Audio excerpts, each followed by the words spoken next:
আসসালামু আলাইকুম।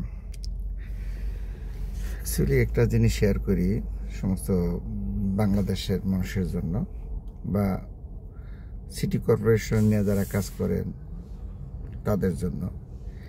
আমি এখন যেইখানে দাঁড়ানো সেটা হলো রুম সিটির একেবারে মূল প্রাণকেন্দ্র।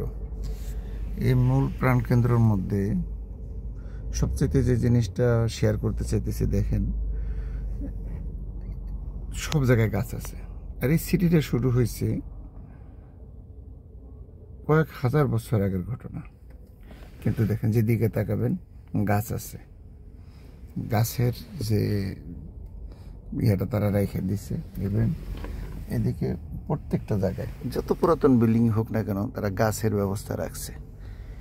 গাড়ির মধ্যে বসে রয়েছে অনেকক্ষণ ধরে, অ্যাকচুয়ালি অপেক্ষা করতেছে আমাদের হিমেলের আজকে রেসিডেন্ট পরিবর্তন ইটালিয়ানের। সো এই জায়গাটা হিস্টোরিক্যাল জায়গা, অনেক মানুষ আসে এখানে ঘুরতে। অনেক মানুষ না, পুরো পৃথিবীর মানুষ এখানে আসে ঘুরতে। এর পাশেই কলোসিও, আমাদের কলোসিওর অপোজিট সাইডে আমরা দাঁড়ানো, পিয়াসা ভেনিসিয়ার পাশেই দাঁড়ানো। তার মানে একেবারে কাছে, যেখানে মেন সিটি কর্পোরেশন অফিস যেটা এখানে। সো এটাই শেয়ার করতেছি যে অ্যাকচুয়ালি এরা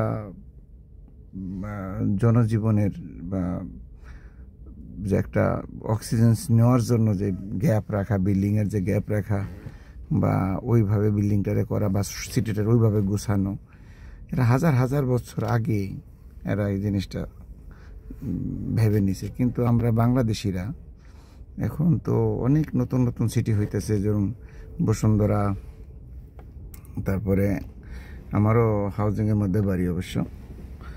সো আমরা যে একটা গাছ লাগাবো সেই সুযোগটা নাই, কারণ সেরকম জায়গা রেখে বিল্ডিং করে নাই। তারপরে আমরা স্বল্প আয়ের মানুষ, আমরা ওই সামান্য জায়গা কিনে বাড়ি করা। তো এই জায়গাটার থেকে সমস্যাটা কি হয়, যদি হাউজিংগুলো একটু ওরকমভাবে করে, বা সরকার যদি একটা নীতিমালা করে যে না, যে কোনো লোকের হাউজিংয়ের করার অনুমোদন না দেয়, তাহলে ভূমিদস্যু যারা আছে তারা হয়তো বা এই করবে, ক্ষতিগ্রস্ত হবে, কিন্তু বাংলাদেশ লাভবান হবে, বাংলাদেশের জনগণ লাভবান হবে। কারণ বাংলাদেশের মধ্যে অধিকাংশই হাউজিং ব্যবসা যারা করে তারা সবাই ভূমিদস্যু, মানুষের জমি দখল করে নিয়ে, জোর করে নিয়ে তারা বিক্রি করতেছে, অথচ সরকার কিছুই করতেছে না। এবং প্রত্যেকটা সরকারি দলীয়ভাবে এগুলা তাদেরকে উৎসাহ দিতেছে, তারাও মুনাফা নিতেছে। এইগুলা থেকে বাইর হইতে হবে আমাদেরকে। ওকে ভাই, সবার সাথে শেয়ার করলাম জিনিসটা। আসসালামু আলাইকুম।